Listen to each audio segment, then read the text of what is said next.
Welcome to Life on Earth. Welcome to Life on Earth. Well, hello, you good people, and welcome to Life on Earth. Y'all are in the chat already and beat me to the punch. Thank you for joining me.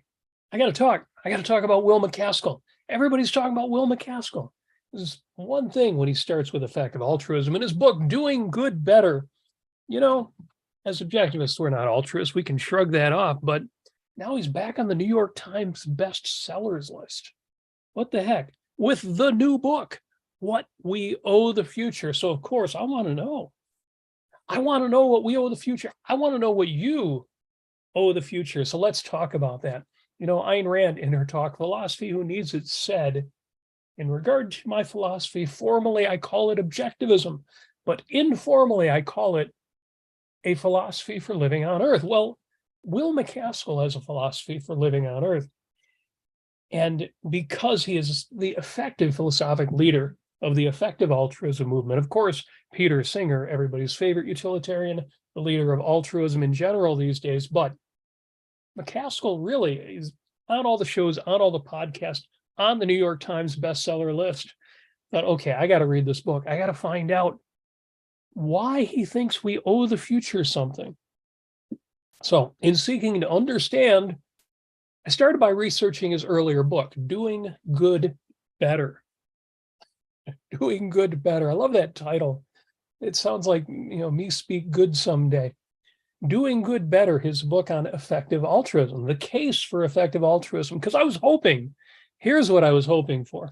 If you look at the show notes, and there are links, there are show notes, facebook.com/Robert Nasir. I did a previous episode on altruism back when Ryan Holiday released his book, Ego is the Enemy. And I've been trying to figure out, not going back to Auguste Comte, but in modern times, why is altruism, why is self-sacrifice regarded as an ideal? So I was hoping that in making the case for effective altruism, as Will MacAskill does so effectively, think of it as pragmatic altruism, doing your best to make an impossible ideal work. I was hoping that he'd also make that more fundamental case, the case for altruism. I only got as far as chapter 6, which is more than half of the book. I skimmed the rest, and it turns out he does not make the case for altruism. But at least he's in favor of sweatshops. Yes, he does get it. Sweatshops in countries that have them, where people all too often under what we consider the age of majority, kids, are working in factories, sweating, or making sweatshirts. No, working in sweatshops. It turns out those are the best jobs they can find. And if you take those jobs away, if you legislate against sweatshops or just guilt Levi's and Nike into not making shoes in those countries, those families are worse off. The kids are worse off. So MacAskill gets it. He's not an idiot. He is, quote, effective. So that suggests he's doing his honest best, or at least his best. You decide for yourself how honest that is, given his premises. And, 10%, what he recommends all of us give to some good cause besides ourselves, that's no worse than what the church had been doing for centuries. So, but just in case effective altruism wasn't self-exclusionary enough, give to everybody except yourself.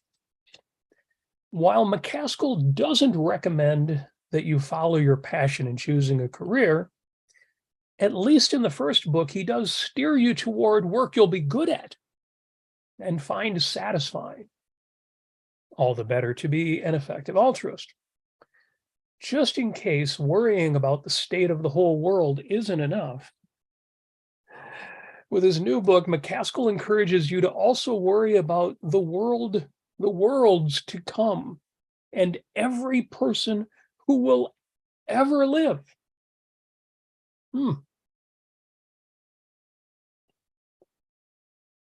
MacAskill provides the premise of long-termism right up front. In his new book, What We Owe the Future, here, right from the introduction. Now you imagine this. MacAskill writes, imagine living in order of birth through the life of every human being who's ever lived. You know, your first life begins, say, 300,000 years ago in Africa.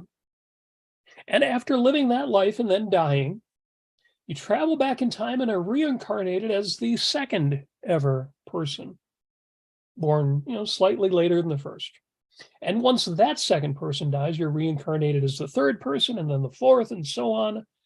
And 100 billion lives later, you become the youngest person alive today. Your quote unquote life consists of all of these lifetimes lived consecutively. Your experience of history is very different from what is depicted in most textbooks. Famous figures like Cleopatra or Napoleon account for a tiny fraction of your experience. The substance of your life is instead composed of ordinary lives, filled with everyday realities: eating, working, socializing, laughing, worrying, praying.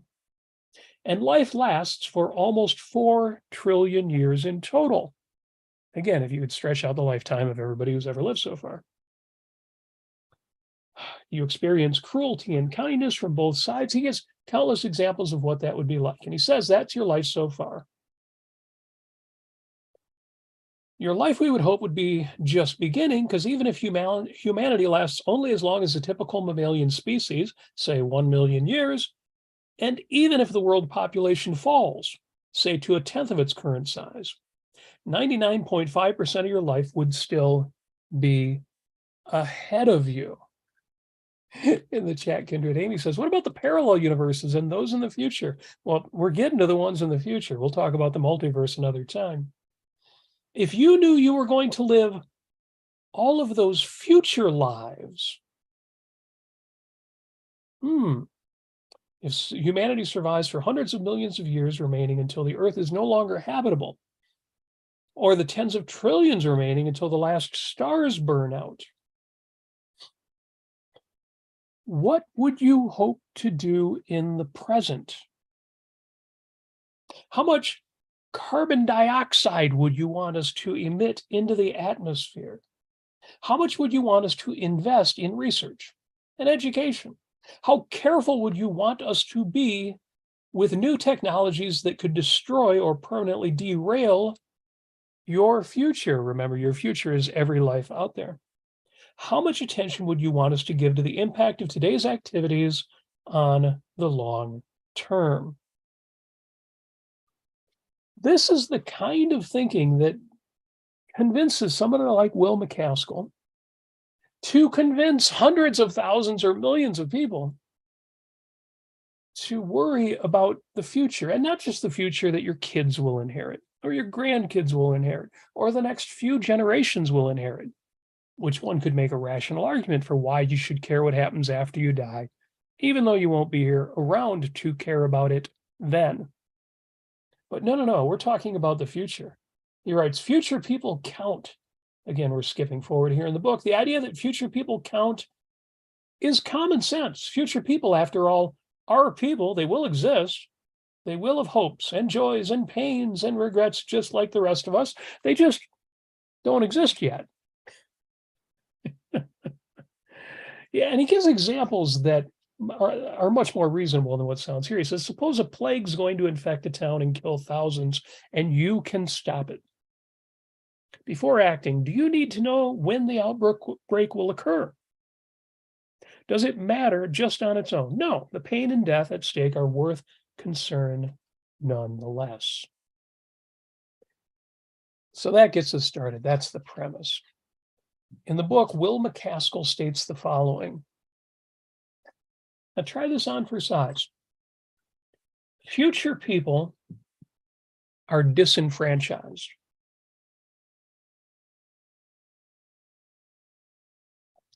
Future people have no vote.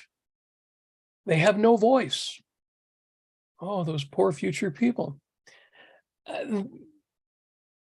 I'll be giving answers at the end, but the obvious answer here is they will have a voice, they will have a vote when they exist. And this is just as with us now, you and me. Past humans, They didn't make any sacrifices for you. They didn't make any sacrifices for me. They didn't make any sacrifices for anybody in 2023. Nor did they need to, nor should they have even wanted to. Robin in the chat says, what about the people that live today? Damn right. Now, also, this implies a fixed pie. And we hate the idea of a fixed pie. Objectivists, in fact, any reasonable person says, bake your own pie. There are only so many resources and opportunities, and if we use them all up now, they'll not be available to those future humans then. We're using up, he says this in interviews, we're using up stuff they're going to need. MacAskill gives a great example because it makes the point on his premises that you should always be concerned about the foreseeable and the unforeseeable future. And on our premises, well, it makes a different point. Here's the hypothetical. Think about this. You're hiking in the woods. You're hiking down a trail and you encounter, or maybe you cause, a broken glass bottle. There's shattered glass on the trail. And you know that there are some people who hike these trails barefoot, and there are animals that walk these trails. And so you pick it up. You pick up the pieces so nobody will step on them later. And MacAskill asks, why does it matter how much later? Think about that for a second. Well, I say thank you to Michael Sweet in the chat, in the super chat, which means he put dollars on his comment and says, off topic-ish, on Wednesday, we found there is no giant heart V-Day God. There's not a Valentine's God. Well, there was Saint Valentine. Anyway, back to Michael's comment. And Robert, you'll show us that there is no floating abstract God called the future. Absolutely right. Thank you for that, Michael. Appreciate the super chats. I'll remind you that any super chats, any questions that you tag with a few dollars, that money goes to support the Ayn Rand Center UK, makes it possible for them to do what they do, which makes it possible for me to do what I do right now. So thank you for that. Very much appreciated. If you're not already a member of the Ayn Rand Center UK, there is a link at the top of the chat, pinned to the top of the chat that only the gods in the background can do, for you to click to become a member. So do that too. So thank you for that. And again, William MacAskill asks, you're walking down the trail, you see the broken glass, you pick it up, and it's trivial, it's no sacrifice. Takes a moment. But why does it matter how much later? If you knew nobody was going to be coming down that trail, say, for a week or a year, you'd still be inclined to pick it up. Doesn't matter how much later. A person who might walk on it tomorrow and the person who might walk on it in 1,000 years, same guy, should have the same value to you, right? And this gets to the root of my biggest challenge, which is you can't have unbounded care or concern. You couldn't, even if you tried. For the people who will live in the future, or even the people who will walk that trail in the future, you have no idea above and beyond taking care of an immediate problem with a reasonable range and scope, how to help them. Even if you wanted to, you don't even know if the trail will exist 1,000 years from now. And this is also the answer to Peter Singer, who I mentioned earlier, the man behind modern altruism, well before effective altruism, who says the effective altruists, they don't give enough. And the issue of the drowning child in the fountain. A classic example is there's a child who's stepped into a deep fountain. You're walking by, you just bought a fancy new pair of Italian leather shoes, or a new suit is often the example given. Child is in the fountain and he's drowning. It's immediate. You risk the child's life if you take off the suit, or even take time to take off the shoes. You jump in there, you save the kid's life. You think, oh, there's $500 down the drain, saved the kid's life. Most people would do that. A few people would stop and say, well, put the kids at a little more risk and take off the shoes, take off the coat. Not the point. The point is, most of us, if that kind of emergency is happening, right in front of us would take that action. Peter Singer has made the point, and MacAskill makes it in another way in the original book, Doing Good Better, that it shouldn't matter that the kid is drowning in front of you. Because right now, as we speak, there are kids who are dying of countless preventable conditions, whether it's diseases or tsetse flies in Africa or all sorts of reasons why kids are suffering. That $500 on your shoes, if you just mailed that out to some decent charity, and the Doing Good Better book will give you a list of the better charities and not the ones that squander most of your money, you could save many more lives than that one drowning kid. And why do we care more about what happens right in front of us than we do what happens around the world?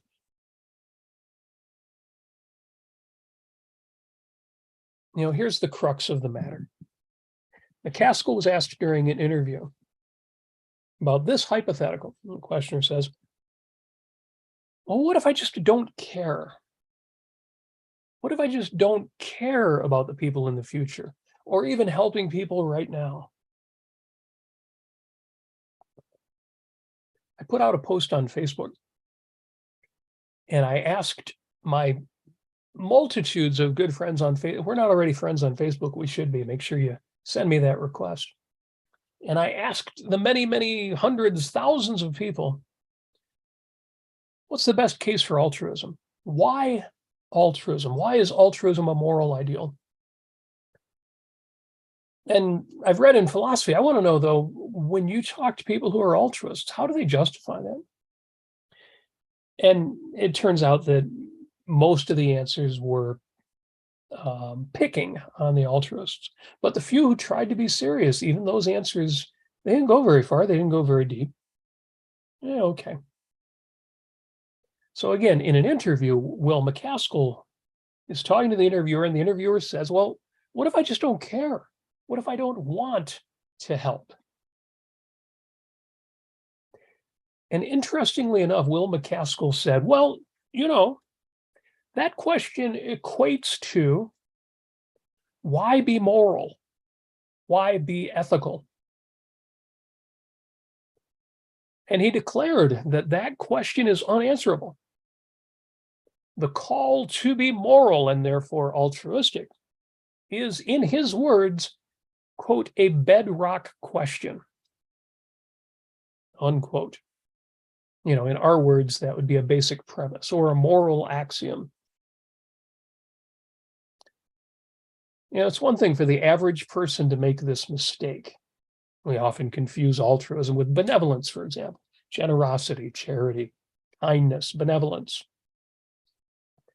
But take the non-objectivists out there, just decent people. They regard morality as a frozen abstraction. In Ayn Rand's terms, morality means altruism to these people. They've taken that concept of morality, they've equated it, they've frozen it. They've equated it with altruism. It's frozen with that definition.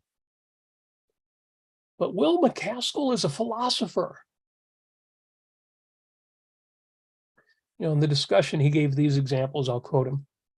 He said, well, why should I go to the movies? Because I'll be happy. Why should I not cut somebody off? Because then they'll be unhappy. And if someone counters, well, why should I care? There's no further reason you can give. That was interesting to me because objectivists will know. Leonard Peikoff has given this answer. People say, well, what if somebody says, I just choose not to be rational? And Leonard Peikoff has made the point that if they're that explicit, if they say that, then you just end the conversation. There's nothing further to say to somebody who's dropped logic and reason. The words don't mean anything. There's no point in continuing the conversation. And in a way, it's a sanction of that person's attitude to continue to talk to them as if reason can reach them. But that's what MacAskill is saying about altruism. If somebody doesn't adopt altruism, which he regards as morality, as coextensive, as the same as morality. As I say, he stated the question equates to Why be moral? Now, I would answer. I suspect all of you would answer. I'll tell you the answer in a moment. But first, we have a super chat. Another super chat from adherent of Lady Columbia. You know, it's interesting to me that Columbia is associated with America, Victoria with England. And I never understood that as a kid, all those references of Columbia and Victoria. Why is Victoria England and Columbia America? And then eventually I found out, well, Victoria, Queen Victoria, the English Empire, and Columbia is Columbus, Christopher Columbus. So anyway, adherent of Lady Columbia is in the super chat with $5. Thank you for that, and says, why is the consideration that those who have a set of values of any type will not seek to keep those values relevant, even in a non-immediate manner? Why is the consideration that those that have a set of values of any type will not seek to keep those values relevant, even in a non-immediate manner? I'll have to think about that one because I'm not entirely sure what's being asked there. But let me work on that. Now, my answer to MacAskill in this context is your life is an end in itself. And your pleasure, you, the actual individual person with an actual individual human mind and actual individual human emotions and values, your pleasure, your joy, your ultimate happiness are reason enough for you to pursue and achieve values. Not by some floating philosophy, but it's a simple fact of reality. Now, in the book, MacAskill gives an answer to the charge that the future will be so much better. This was my immediate reaction to his thesis. Happily, he actually answers this. Unhappily, his answer is, well, anyway, he answers the charge that the future will be so much better, and not just in general and technologically and in terms of our wealth, but the future will be better morally. Again, I would say it will be so much better that it makes no sense to sacrifice anything now for that future. But MacAskill refers, among other things, to, quote, value lock-in versus, quote, building a morally exploratory world. Let me say that again. Value lock-in. And this is the idea that whatever our values are right now, we cling to them. We become bitter clingers. No, we cling to our values right now. And this happens. There are times in history where values became stagnant. People clung to them even out of context. Versus building a morally exploratory world. What's a morally exploratory world? Well, this is an interesting perspective, and MacAskill shares this with a lot of modern thinkers. This idea that ethics evolves. We are becoming more ethical, more moral over time. And I can see why they believe this. They cite advancements in every domain of human endeavor. Consider romance and sexuality. You know, marriage used to once be the province of caste and arranged marriages and dowries and bride price. And now you have recent developments where, you know, we're way past anti-miscegenation laws, mixed marriages. Now we've gone past gay marriages. Of course, we allow romance outside of marriage. We're way past, we've evolved. We've gotten better. Moral advancement, moral evolution. And this is true in 1,000 ways. The same holds true for political economic rights. You know, from the elimination of slavery and indentured servitude and castes and classes. I recently watched the biopic of Beethoven's Eroica, his Third Symphony, tells the story about why his romance, the great love of his life, why that could never come together. It's because one of them was an aristocrat, Beethoven was not. That's all in the past. We have evolved. We've gotten better. And I would agree this holds true across many spheres of aspects of culture and life. But I disagree that this quote unquote evolution is continuous, endless, subjective. We're not just improving, we are honing in on truth, on reality. And there's only so far you can go before you get it right and you're done. There are objective answers, and there is an end to each of these evolutions. There's only so much better you can get before you get it right. Now, in the book, there are compelling arguments made, many compelling arguments. For example, chapter 5, extinction and engineered pathogens, real concerns, things which right now we need to work on. Well, not so that 1,000 generations from now, people will still be alive. There is no reason to think that long, to have a passion to resolve these kinds of issues. But his discussions of them are very good. They're very well written. Chapter 6, collapse, the fall of empires. Well, empires do fall. Hopefully the right ones fall. In modern times, we don't see the fall of the better, they're not empires, but the better civilizations. There are more holdouts or callbacks to worse times. Obviously, none of that is guaranteed. China now is taking a turn back in the wrong direction. Soviet Russia fell, but what replaced it was not ideal or even good, not by a long shot. But those exceptions stand out because, by and large, people are becoming more civilized all the time. The problem is, philosophically, they don't know what that means. So some of the greatest countries, the remaining greatest countries on earth, are still mixed bags, wildly mixed bags. But to compare Europe now to 300, 400, 600 years ago, it's still one of the greatest places on earth to be. And the United States, obviously the best place in the world to be. But MacAskill does discuss, yes, the collapse, fall of empires, extreme catastrophes, which still happen. Very sad. Heart goes out to the folks in Turkey this week. Climate change, fossil fuel depletion. Oh, wait a minute. Fossil fuel depletion. I talked about that last week in an episode entitled, "It's the End of the World as We Know It." Again, of course, we have all the ammunition we need against that right here. If you don't have a copy of The Moral Case of Fossil Fuels yet, pick that up and give that a read. All the answers you need when Will MacAskill says, what about fossil fuel depletion? But as I said last week, we never actually run out of these things. As they become more rare, we find alternatives, but we never actually run out of anything.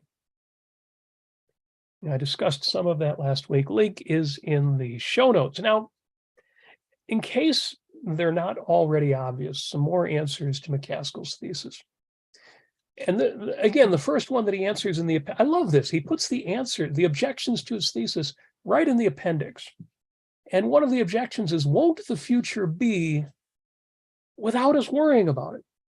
So much better than anything that we have now.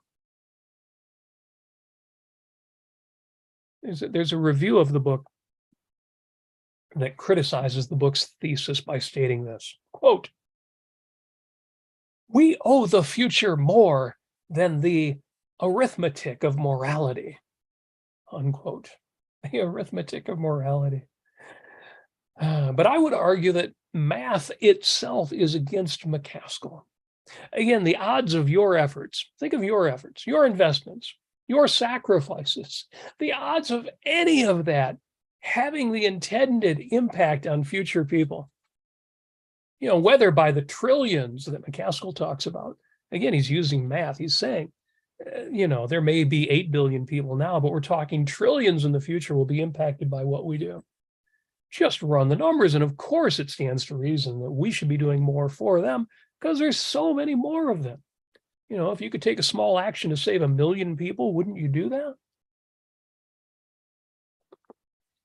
But I would argue, and it's great that he picked up this objection, and I don't think he gave a good answer to it, otherwise I wouldn't still make the argument, that the intended impact on future people, what you do right now in 2023. And imagine for a second, if you're not, that you are a multimillionaire or multi-billionaire, and there are things you can do that can have a massive impact. The odds of those things having an impact on that future 1,000 generations from now, or even 100 generations from now, simultaneously so slim and so unknowable, so unpredictable.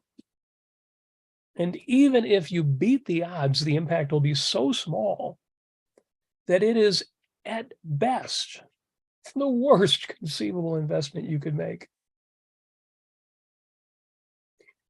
But at root, the biggest problem with the book is the same as the problem with the previous book, Doing Good Better.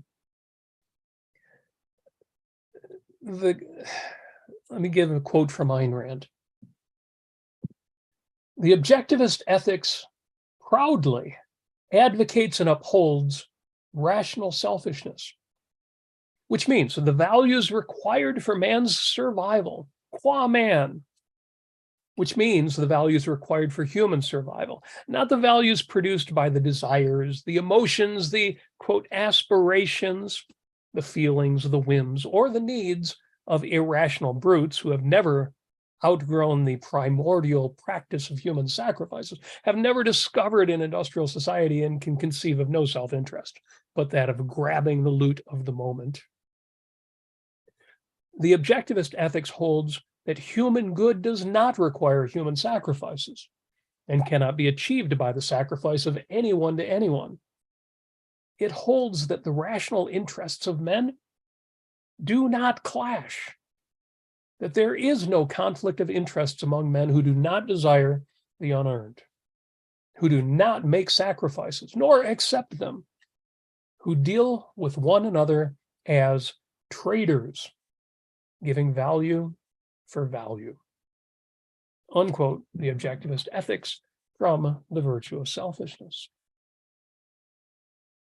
MacAskill's book, MacAskill's Altruism, is very, to steal his word, it's very effective if you accept his premises.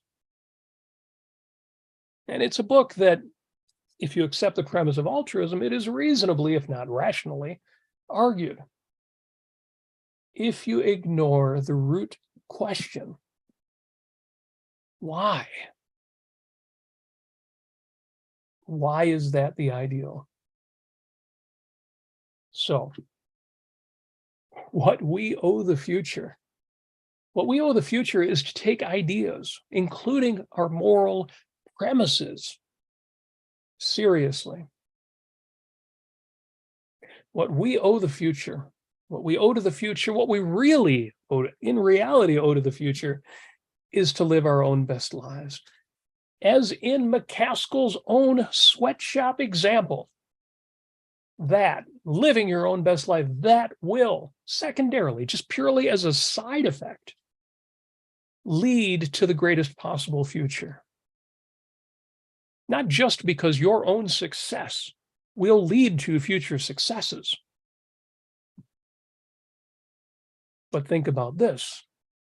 Because the moral premises you've adopted to make that happen, the philosophy of objectivism, of rational self-interest, is precisely what the people of the future will need, wholly as much as you and I need it now, right here, right now, on Earth. Now, stop worrying about future humans. They will be fine. In fact, they will be so fine that if we could remotely conceive of how awesome their lives will be, we'd be green with envy. So stop worrying about Will MacAskill and his fellow ineffective altruists, and get out there and live your own best life on Earth.